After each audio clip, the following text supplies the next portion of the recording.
ही जगातली सर्वात बुटकी म्हैस आहे आणि या म्हशीनं अनेकांना भुरळ पाडले. मोठमोठ्या मंत्री नेत्यांना पुढाऱ्यांना देखील भुरळ पाडले. नुकतेच स्वर्गवासी झालेले अजितदादा पवार यांना देखील या म्हशीनं भुरळ पाडले. आता आपण आहे नगर जिल्ह्यातील खासदार निलेश लंके यांनी आयोजित केलेल्या कृषी प्रदर्शनात. हे कृषी प्रदर्शन स्वर्गीय अजितदादा पवार यांच्या स्मृतीप्रित्यर्थ आयोजित केलं होतं आणि हे कृषी प्रदर्शन आपण पाहण्यासाठी आलोय. आणि आता ह्या म्हशीबद्दल आपण शेतकऱ्याशी बोलणार आहे. आपण या अगोदर ही मुलाखत घेतली होती. आपल्या मानदेशातील मलवडी गावातील हे शेतकरी आहेत. काय सांगाल, कसा प्रतिसाद भेटतोय इकडे? नमस्कार.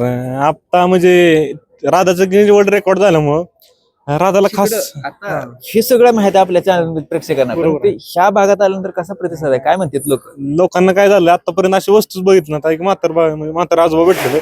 म्हातारा म्हणलं एवढं मी आतापर्यंत एवढं माझं वय झालंय पण आता पण अशी वस्तू बघितली ना. मला आश्चर्यकारक म्हणजे करण्यासारखी म्हणजे निसर्गाची देण आहे एक वेगळी. असं आहे वेगळं. अनेक लोकांना भुरळ पडले. मुख्यमंत्री सुद्धा आपल्या एक आता मागच्या 5-6 दिवसापूर्वी पर्याय वजनात त्या ठिकाणी महापशुधन एक्सपो झाला होता.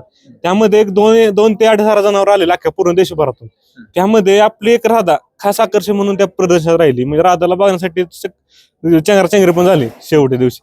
असं मुख्यमंत्र्यांच्या हस्ते त्यांनी आम्हाला शुभेच्छा दिल्या. कारण महाराष्ट्रामध्ये पहिलंच गिनी वर्ल्ड रेकॉर्ड आपल्याला भेटलेलं आहे. त्यामुळे त्यांनी आपल्या पुढे वाटचाल शुभेच्छा दिल्या आणि ते आता ते ब्रीडिंग करणार आहेत आपण तुझं.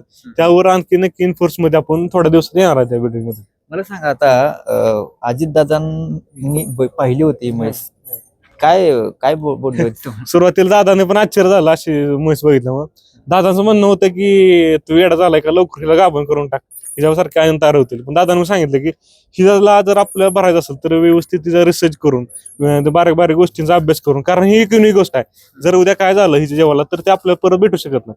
त्यामुळे प्रत्येक बारीक गोष्टीचा विचार करून आपण त्याला ठेवणार आहे. लवकरात तिला गाभ ठेवणार आहे. ते असं बोलणं झालं आमचं. दादा बरेच म्हणजे आतापर्यंत मला एवढं कोणी प्रश्न विचारला तेवढं दादाने बारीक गोष्टी विचारल्या.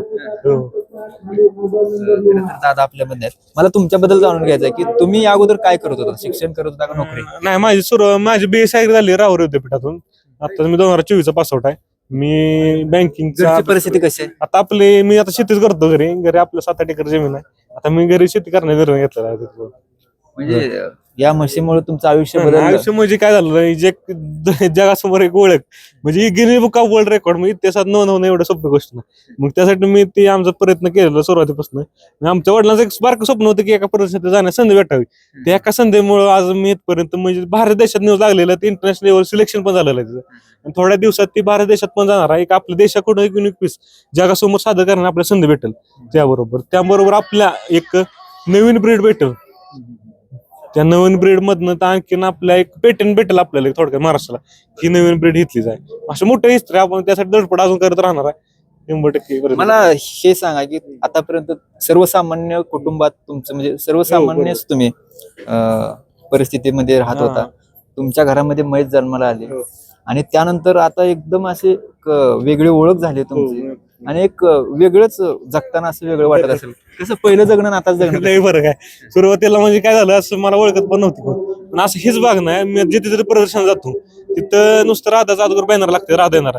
पण खास माणसं बघण्यासाठी येतात की मी तुमचा व्हिडिओ बघितला की मला बघायचं राधाला, नशिबाने आम्हाला बघायला भेटली. असं प्रत्येक प्रसाद म्हणजे तिच्या बाबतीत तिच्यामुळे आमची ओळख झाली, दुसरं काय नाही. राधामुळे आम्हाला आज नवीन समाजात किंवा इतिहासात आमच्या वडिलांची नोंद झालेली आहे. म्हणजे असं प्रत्येक गोष्टी त्यामुळे आम्हाला इथपर्यंत येण्यास संधी भेटलेली आहे. तुमची ओळख सांगा प्रेक्षकांना पुन्हा एकदा. माझं नाव आहे अनिकेत त्र्यंबक बोराटे, राहणार मलवडी, तालुका मान, जिल्हा सातारा.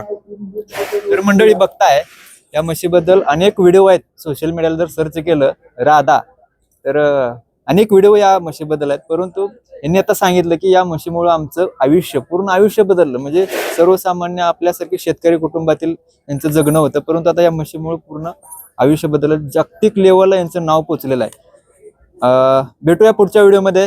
धन्यवाद. आवाज माणदेशाचा, माणदेशातील प्रत्येकाचा. माणदेश प्राईम सबस्क्राईब करा आणि अपडेट रहा. नवीन व्हिडिओच्या नोटिफिकेशनसाठी बेल आयकॉनचं बटन दाबा. धन्यवाद.